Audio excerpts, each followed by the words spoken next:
करोड़ों दर्शकों का मिल रहा साथ। एमपी की बात एमपी न्यूज के साथ। मध्य प्रदेश को राजनीति का एक बड़ा केंद्र माना जाता है और कहा जाता है कि मध्य प्रदेश राज्य की जो सियासत है वो पूरे देश की हवा का रुख बदलने की ताकत रखती है। शायद यही वजह है कि मध्य प्रदेश में जनता के सरोकार रखने वाले मुद्दों को लेकर अब एक बार फिर तीसरा मोर्चा मैदान में आने की तैयारी कर रहा है। और इस तैयारी के पीछे यदि कोई चेहरा है तो वो है पूर्व आईएएस अफसर डॉक्टर वरदमूर्ति मिश्रा जी। जी हाँ, किस तरह से उन्होंने मध्य प्रदेश में लगातार सत्ता विरोधी लहर के साथ साथ तो जनता से सरोकार रखने वाले मुद्दे हैं उन्हें लेकर आवाज उठाना शुरू कर दी है, और कैसे वो एक आईएएस से राजनेता तक के सफर को अब पूरे प्रदेश की 8.5 करोड़ जनता के साथ साझा करने जा रहे हैं। आज मुखातिब होंगे एमपी न्यूज के इस खास सेगमेंट में डॉक्टर वरदमूर्ति मिश्रा जी, आप तमाम दर्शकों के साथ। सबसे पहले तो आपका बहुत बहुत स्वागत है एमपी न्यूज के इस खास सेगमेंट में। जी, thank you. Doctor Varadmurti Mishra ji का जो चेहरा है बहुत जाना पहचाना है, और चाहे हम बात करें आईएएस लॉबी की बात करें, अफसर नामे की बात करें या बात करें सरकारी तंत्र की, तो बतौर अधिकारी वो जनता की सेवा भी करने का एक मादा रखते हैं, अनुभव रखते हैं, और अब राजनेता के तौर पर भी अपनी एक नई पहचान पूरे मध्य प्रदेश में कायम कर रहे हैं। तीसरे मोर्चे का उनके जहन में ख्याल क्यों आया और क्यों उन्हें लगता है कि वर्तमान की जो सरकार है वो जनता की कसौटी पर खरा नहीं उतर पा रही है? आइए उनसे खरी बात करते हैं। सर, सबसे पहले तो राजनीति में आना बहुत कठिन फैसला होता है, और आप जिस पद और जिस ओहदे पर थे वहाँ से राजनीति में पदार्पण कितना मुश्किल, कितना आसान रहा, और आखिर क्यों आपने राजनीति को ही चुना? देखिए, निर्णय जो है ये बड़ा कठिन निर्णय तो था जी, क्योंकि एक टोटली सेटल्ड लाइफ से आप एक टोटली अनसेटल्ड फील्ड में जाते हैं। एग्जैक्टली। तो ये निर्णय बड़ा कठिन निर्णय था, लेकिन राजनीति में जाना या समाज के लिए कुछ बेहतर काम करने का विचार पिछले 10-15 वर्षों से मेरे मन के अंदर था जी। और नौकरी में रहकर, शासकीय सेवा में रहकर मैंने ये पाया कि आप बहुत बेहतर काम नहीं कर सकते हैं। छोटे मोटे काम आप कर पाते हैं, स्थानीय स्तर पर छोटी मोटी व्यवस्थाएं आप दुरुस्त कर पाते हैं जी। पर अगर युवाओं को रोजगार देना हो, कुपोषण का लेवल आपको ठीक करना हो, या महिलाओं के सम्मान और महिलाओं के प्रति होने वाले अपराधों के प्रति कोई बहुत बड़ा आपको पॉलिसी बनानी हो, या कोई सुधार आप चाहते हैं जी, या लोगों के स्वास्थ्य सेवाओं में आप कुछ बहुत बेहतरी चाहते हैं, तो ऐसा कुछ कर पाना नौकरी में रह के संभव नहीं है। इसलिए मुझे लगा कि मेरे पास एक थॉट है, ऐसा मैं मानता हूँ जी, और मुझे लगा कि वो थॉट लोगों के या समाज के काम आ सकता है, और इसलिए मुझे लगा कि अभी सही समय आ गया है कि मैं अभी, जबकि मैं लगभग 50-51 वर्ष का हूँ जी, तो ये शायद सही समय है कि मैं आके जनता की सेवा करूँ। चलिए, बड़ी बात है, यहाँ पर जनता की सेवा के लिए राजनीति में अपने कदम बढ़ा रहे हैं, और डॉक्टर वरदमूर्ति मिश्रा जी अपने एक अलग ही तरीके से एक बुद्धिजीवी वर्ग को भी कहीं ना कहीं जोड़ने की तैयारी में हैं। और हाल ही में उन्होंने ऐलान किया है कि अक्टूबर महीने में वो अपने नए राजनीतिक दल का जो है एक तरह से उसका नाम जो क्या रहेगा, क्या प्रारूप रहेगा, उसको भी तय कर देंगे, उसकी घोषणा उन्होंने कर दी है। किस तरह से आपने इस राजनीतिक दल की सर परिकल्पना को तैयार किया है, और क्या मानते हैं आप राजनीति में आने के बाद नया दल बनाना और जो स्थापित राजनीतिक दल हैं, यदि हम मध्य प्रदेश के सिनेरियो की बात करें तो कांग्रेस और भारतीय जनता पार्टी दिखाई देती है, आम आदमी पार्टी भी ज़रूर जो है अपना नेटवर्क बढ़ा रही है, ऐसे में एक नई पॉलिटिकल पार्टी को इंट्रोड्यूस करना कितना चुनौतीपूर्ण रहेगा? बेशक चुनौतीपूर्ण तो है जी, लेकिन एक चीज़ है कि मैं मध्य प्रदेश का ही रहने वाला हूँ। मैंने 52 जिलों में से लगभग 13-14 जिलों में खुद जाके, मतलब मेरी सेवाएं रही, 26 साल में इतने जिले घूम आया जी, जी। मध्य प्रदेश की चाहे भौगोलिक संरचना हो, प्रशासनिक व्यवस्था हो, तंत्र की खामियां हो, या तंत्र के जो लूप होल्स हैं, और यहाँ तक कि उनको किस सीमा तक किस तरह से ठीक कर सकते हैं, बिल्कुल इसका एक खाका मेरे दिमाग में है। और इसलिए मुझे लगता है कि मेरा राजनीति में आना एक अच्छा कदम है।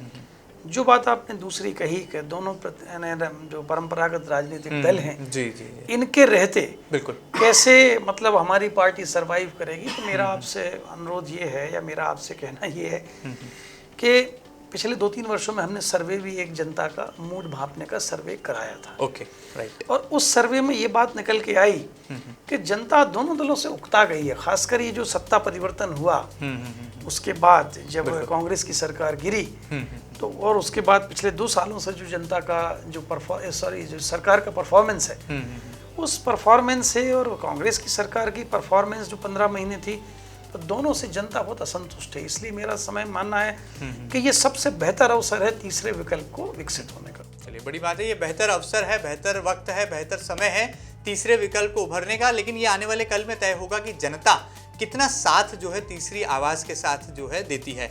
आगे बढ़ते हैं सर, हमने देखा है कि राजनीति में जब जब भी कोई नया सवेरा लाने की कोशिश करता है तो जो परंपरागत राजनीतिक दल हैं वो ऑफर देकर वो तमाम चेहरों को, राजनेताओं को जोड़ लेते हैं। तो क्या ऐसा कोई ऑफर आप तक भी पहुंचा है?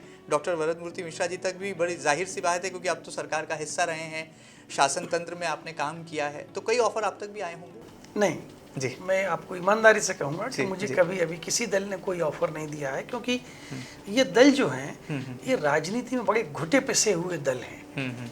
तो ये इतनी आसानी से, इतनी जल्दी ये किसी आदमी को ऑफर देने लगे, ऐसा नहीं है। जी।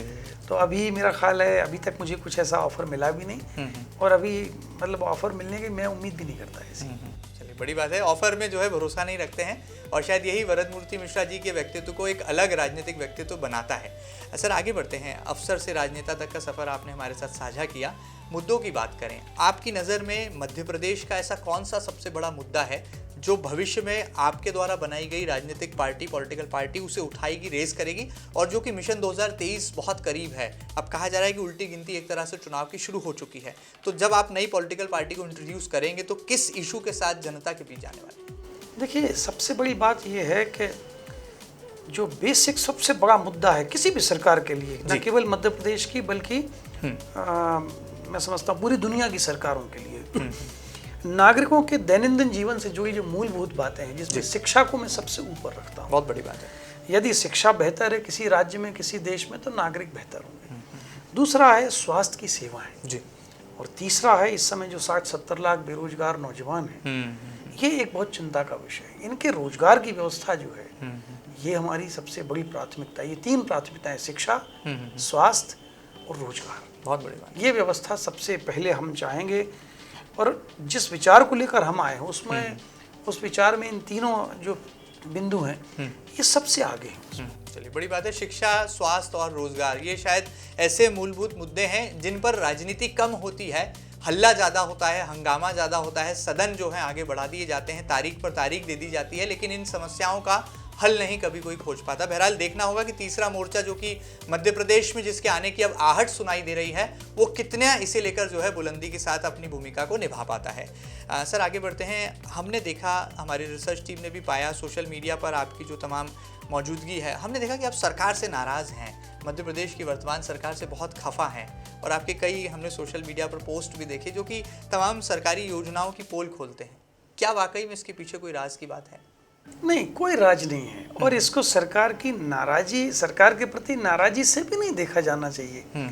सिस्टम, वर्तमान सरकार लगभग 20 साल से काम कर रही है, और 20 साल से काम करने के बाद अगर शिक्षकों के 1 लाख पद खाली हैं प्रदेश में, अगर 70% डॉक्टरों के पद खाली हैं, 40-47% पैरामेडिकल स्टाफ जो है अस्पतालों में उसके पद खाली हैं, तो इसमें मतलब ये कह देना कि सरकार से असंतोष, अरे भाई ये तो ऑब्वियस है, पर ये मेरे असंतोष अकेले के कारण नहीं है, ये पूरे प्रदेश के असंतोष का कारण है, ये युवाओं के असंतोष का कारण है, महिलाओं के असंतोष का कारण है। 4.5 लाख कर्मचारी संविदा पर हैं, बिल्कुल, जो बहुत कम पैसे में काम कर रहे हैं, जिनको यानी संविदा में जब वो आदमी आता है 24-25 साल का रहता है, 35-37 साल का जब वो किसी काम का नहीं रहता, तब उसको जो है हम अगर ये कहें कि नहीं हम छटनी करेंगे, कुछ लोगों को बाहर करेंगे, तो ये बहुत अमानवीय है। संविदा का कल्चर हमेशा के लिए समाप्त होना चाहिए। फिर संविदा के अलावा एक कैटेगरी और आउटसोर्स कर्मचारियों की कैटेगरी, ये नए नए नाम जो है ब्यूरोक्रेसी देती रहती है,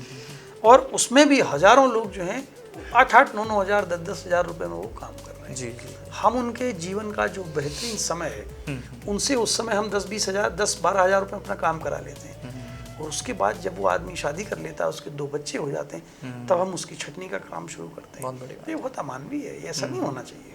चलिए बड़ी बात है, अमानवीय पहलुओं को भी उजागर करेंगे, और सीधे तौर पर कहें जो कर्मचारियों की समस्याएं हैं, अधिकारियों की कहा जाए जो दैनिक चुनौतियां हैं, उनको बहुत भली भांति जो है बहुत करीब से जानने का अनुभव रखते हैं डॉक्टर वरद मूर्ति मिश्रा जी। शायद यही वजह है कि एक अधिकारी वर्ग का जो कहना जाने कि अप्रत्यक्ष समर्थन जो है वो डॉक्टर मिश्रा जी के साथ जो है खड़ा नजर आता है, यदि मैं गलत ना हूँ तो। बिल्कुल। और ऐसा कहा भी जाता है कि सर जो आपकी पृष्ठभूमि रही है, जैसे कि आप ब्यूरोक्रेसी को बिलोंग करते हैं, तो वो ब्यूरोक्रेसी बाय डिफॉल्ट आपके साथ रहेगी, ऐसा भरोसा, ऐसा विश्वास आपको है? मेरा मानना है कि जो हायर ब्यूरोक्रेसी है जिसमें ऑल इंडिया सर्विसेज के लोग हैं वो शायद कम साथ में आए। ओके। हालांकि एक बात जरूर मैं शेयर करना चाहता हूँ जी। उन सबको मेरे नौकरी छोड़कर राजनीति में आने से उनको बड़ा फक्र महसूस हो रहा है। बहुत सारे लोगों ने अलग अलग प्लेटफॉर्म पर व्यक्तिगत बातों में मुझसे तो नहीं लेकिन दूसरों से शेयर किया है कि नहीं इस आदमी ने एक ठीक काम किया, तो वो मुझे उनका मानसिक समर्थन तो है मुझे। लेकिन जो नीचे की ब्यूरोक्रेसी है जिसको हम कहें कि जो सेकंड क्लास या तृतीय श्रेणी और चतुर्थ श्रेणी के जो लोग हैं उन लोगों में ज़रूर है कि उनमें मेरा मैं समझता हूँ कि काफ़ी बड़ा हिस्सा जो मेरे साथ है। मतलब आसमान में कौन कहता है कि सुराख नहीं हो सकता, एक पत्थर तो तबीयत से उछालो यार, तो आपने उछाल दिया है। उछाल दिया। चलिए बड़ी बात है। और एक यह शायद कहा जाता है राजनीति में यही जज्बा और ये जो जुनून होता है या जनता के प्रति कुछ कर गुजरने की जो भावना है वो राजनेता को एक सफल राजनेता भी करार देती है। और शायद ऐसी ही कोशिशें और ऐसी ही दिशा में जो है अपने कदम आगे बढ़ा रहे हैं डॉक्टर मिश्रा जी। सर आगे बढ़ते हैं, मुद्दों की भी हमने बात की, आपके राजनीतिक सफर की भी बात कर ही रहे हैं। आगे आपको क्या लगता है भविष्य क्या है, मध्य प्रदेश का भविष्य आपको कहाँ नजर आता है? क्योंकि जो ट्रेडिशनल पॉलिटिक्स है वो तो कांग्रेस बीजेपी में उसके फेर में जो है नज़र आती है। मिशन 2023 अब बहुत करीब है, आपको क्या हवा अभी दिखाई दे रही है? क्योंकि आप 52 जिलों में से कई जिलों का दौरा कर चुके हैं और इन दिनों मालवा के दौरे पर हैं। आज मेरा ये 17वां जिला है जहाँ मैं उपस्थित हुआ हूँ। ओके। 15-16 जिलों का मेरा फीडबैक ये है कि लोग बहुत तेज़ी से बहुत मतलब शिद्दत के साथ तीसरे मोर्चे के इंतज़ार में हैं। मैं इन 17-18 जिलों में समझता हूँ कि करीबन 25-30 हज़ार लोगों से मिल चुका हूँ। लेकिन इनमें से एक भी व्यक्ति ने, मैं ईमानदारी से आपको कह रहा हूँ कि एक भी व्यक्ति ने ये नहीं कहा कि वो किसी इन दोनों दलों में से किसी एक दल से वो संतुष्ट है। ये मेरे लिए सबसे बड़ा पॉजिटिव पॉइंट है।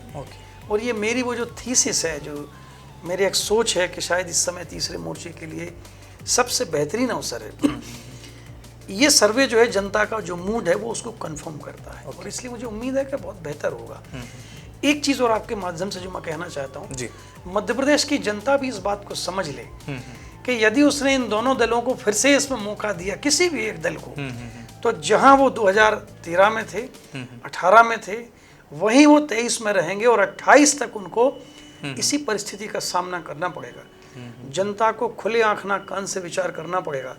हम लोग नए लग सकते हैं, हम परंपरागत चेहरे नहीं हैं। हम जिन लोगों को आगे ला रहे हैं लीडरशिप में वो भी परंपरागत चेहरे नहीं होंगे। लेकिन इसके बाद भी जनता को एक बार हम पर विश्वास जनता करे, हम बहुत बेहतर परिणाम उनको जो है ला के देंगे। और ये जिस अव्यवस्था की लगातार मैं पिछले 2-3 महीने से बात कर रहा हूँ, ये सारी अव्यवस्था ऐसी है, इसको सुधारा जा सकता है। बाहर कई लोग कहते हैं कि नहीं अब कुछ नहीं हो सकता, लेकिन मेरा मानना है कि यदि राजनीतिक इच्छा शक्ति जग जाए, एक बेहतर सिस्टम, एक बेहतर सरकार बने यदि मध्य प्रदेश में, तो ये सारी चीज़ें बहुत मुश्किल, मेरा ख्याल 180 दिन 6 महीने में चीज़ें सुधर सकती हैं। बड़ी बात है, बड़ा दावा है कि 180 दिन यदि जो है डॉक्टर भरत मुद्दी मिश्रा जी को मिल जाएं तो वो मध्य प्रदेश की सूरत और सीरत दोनों बदलने का मादा रखते हैं। ऐसा जज्बा, ऐसा जुनून और ऐसा लक्ष्य उन्होंने तय किया है। सर एक सवाल मेरे जहन में था, आपने राजनीतिक इच्छा शक्ति की बात की है। राजनीति एक ऐसा क्षेत्र है जहाँ पर साम दाम दंड भेद सब कुछ अपनाना पड़ता है, और आप तो अफसर के बैकग्राउंड से आए हैं, तो आपके लिए बहुत मुश्किल नहीं होगा, बहुत कठिन नहीं होगा, क्योंकि इतनी पढ़ाई करने के बाद एक लक्ष्य को, जीवन में एक अच्छा करियर आपने जिया है और उसके बाद आप इस क्षेत्र में आ गए, जो कि अगर कहूँ आज के युवा कहते हैं कि राजनीति एक दलदल है, इसमें फंसते ही चले जाना है मुसाफिर। तो आपको नहीं लगता ये जो दलदल है इसके लिए आप अनफिट कहीं हो जाएंगे आने वाले समय में? ऐसा तो नहीं, ऐसा नहीं। ऐसा इसलिए नहीं कि एक तो ब्यूरोक्रेसी की नौकरी ऐसी है, खासकर प्रशासनिक सेवा की, कि आप राजनीति को इतने करीब से देखते हैं कि लगभग 70-80% तो आप राजनीतिज्ञ हो ही जाते हैं बाई डिफॉल्ट। चलिए बड़ी बात है। तो वो चीज़ें समझने में आसानी होती है। मतलब एक अफसर आधा राजनेता तो हो ही जाता है। थोड़ा आधे से अधिक ही हो जाता है। जी, और जहाँ तक जनता की बात है, तो जनता से जब आप रोज कम्युनिकेट करते हैं, इतने 26-27 सालों तक मैंने रोज जनता को फेस किया है। करेक्ट। जनता की ज़रूरतें, जनता की आवाज़, जनता की भाषा, यानी जनता के चेहरे को देखकर भी हम लोग बहुत कुछ अनुमान लगा लेते हैं कि इस आदमी को इस चीज़ की ज़रूरत है।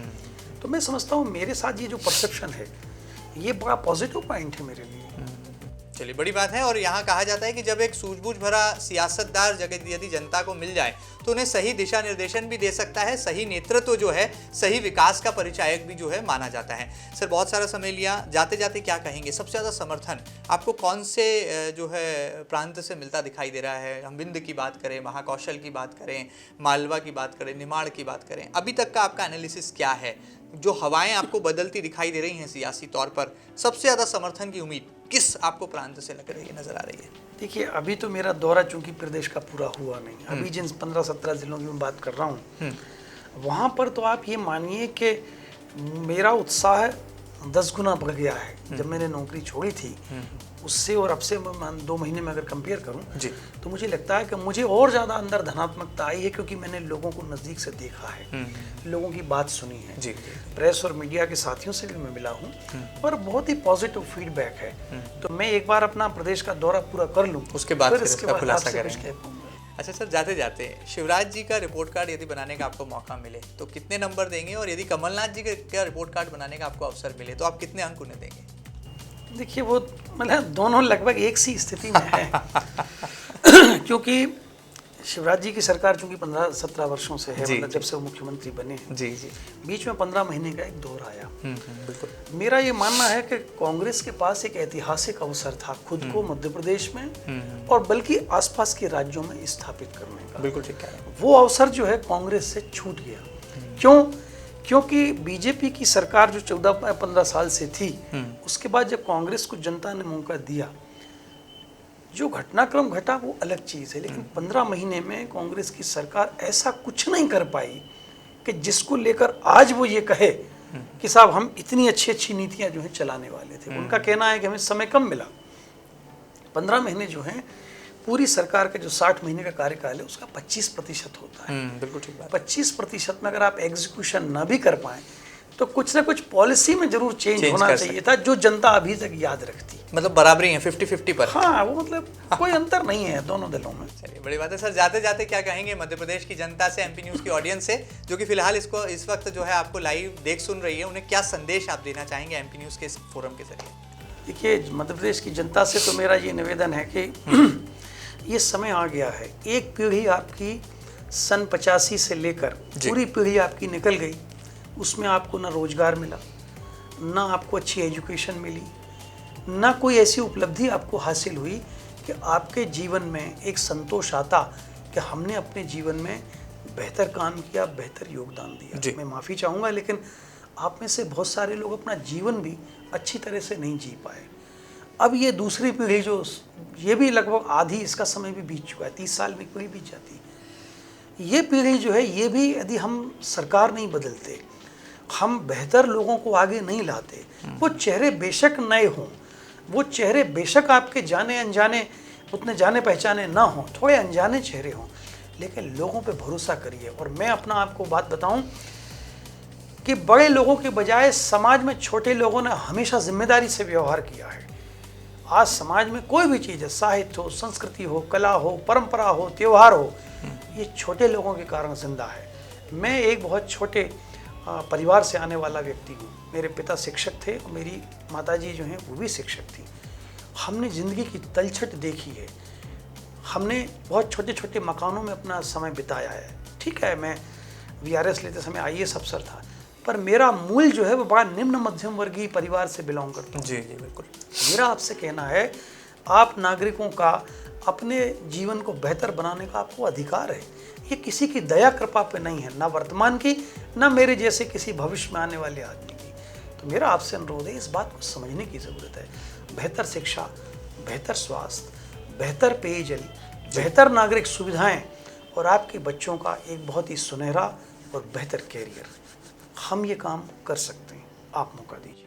चलिए, बड़ी बात है, बेहतर भविष्य की बात कर रहे हैं। और सीधे तौर पर कहा जाए तो सियासत की इस दुनिया में एक नई कहानी गढ़ने के लिए निकल पड़े हैं डॉक्टर वरद मूर्ति मिश्रा जी। मध्य प्रदेश के 52 में से 17 जिलों का दौरा कर चुके हैं और आने वाले दिनों में अपने राजनीतिक दल का ऐलान भी करेंगे, उसका औपचारिक नाम क्या होगा इसकी घोषणा भी करेंगे। और ये भी दावा कर रहे हैं कि मध्य प्रदेश की 230 विधानसभा सीटों पर आने वाले दिनों में तीसरे मोर्चे के नए चेहरों को वो जनता के बीच लेकर जाएंगे। देखना बहुत लाजमी होगा कि जनता जनार्दन की अदालत में तीसरे मोर्चे को कितना समर्थन मिलता है और कैसे पारंपरिक राजनीतिक दलों के सामने एक नई चुनौती बनकर खड़े होते हैं डॉक्टर वरद मूर्ति मिश्रा जी। मध्य प्रदेश की तमाम राजनीतिक खबरों को जानने समझने के लिए और मध्य प्रदेश में क्या कुछ घट रहा है, मध्य प्रदेश का सूरत हाल और मध्य प्रदेश की हर खबर पर जिस चैनल की है शेर सी पकड़, वो है आपका अपना एमपी न्यूज़। अब आप अपने एमपी न्यूज़ को लगातार जियो टीवी के साथ साथ हैथवे और डिजियाना केबल नेटवर्क पर भी देख सकते हैं। फिलहाल इस खास बातचीत में इतना ही। खास बातचीत आपको कैसी लगी हमें ज़रूर बताइएगा और ताज़ा तरीन खबरों के लिए लगातार बने रहिएगा आपके अपने न्यूज़ चैनल एमपी न्यूज़ के साथ। फिलहाल दीजिए इजाज़त, नमस्कार। करोड़ों दर्शकों का मिल रहा साथ, एमपी की बात एमपी न्यूज के साथ।